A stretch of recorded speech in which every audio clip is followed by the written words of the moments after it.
miracle au milieu du chaos. Étroitement emmaillotée dans quelques chutes de tissu, cette petite fille, née il y a quelques jours, repose calmement dans cet abri de fortune près de la ville de Bahreïn, dans le nord du Pakistan. C'est ici que sa mère Hajira est venue se réfugier, juste avant que les eaux ne ravagent son village. Tout s'est déroulé 4 jours après la naissance de ma fille. Je l'ai emmenée vers l'autoroute. J'avais très mal en marchant parce que je venais juste d'accoucher. Une douleur telle que je ne pouvais même pas marcher. C'était si douloureux que quelqu'un a dû m'aider à atteindre l'autoroute.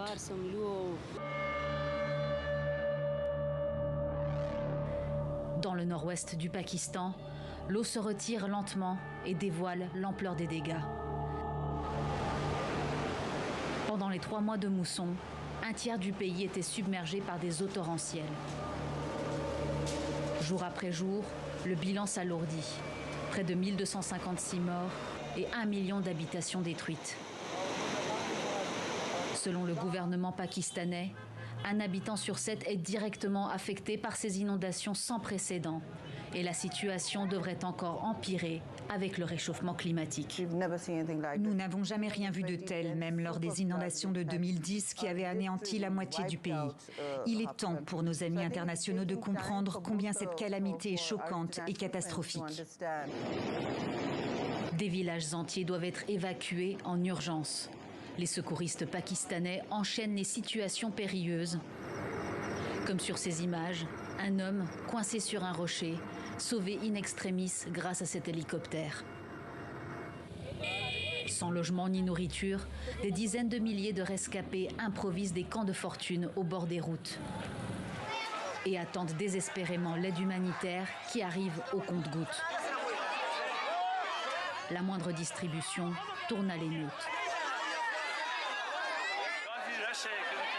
Il y a tellement de monde et beaucoup de personnes sans domicile. Dès qu'un van de l'aide humanitaire arrive, les gens se ruent dessus. Il y a des rationnements de nourriture, d'hébergement, d'aide médicale pour les enfants, de lait pour les nouveau-nés. Et c'est partout pareil. Dans les hôpitaux, le personnel médical déjà débordé doit prendre en charge chaque jour de nouveaux patients. Parmi eux, de nombreux blessés, mais aussi des premiers cas de paludisme et de choléra. L'eau stagnante pourrait entraîner des épidémies mortelles dans tout le pays. Les équipes médicales surveillent donc la situation sur le territoire.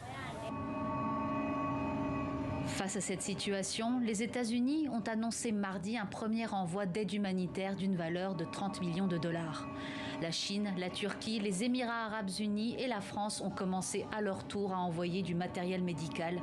Le gouvernement pakistanais estime qu'au moins 10 milliards de dollars seront nécessaires pour reconstruire le pays.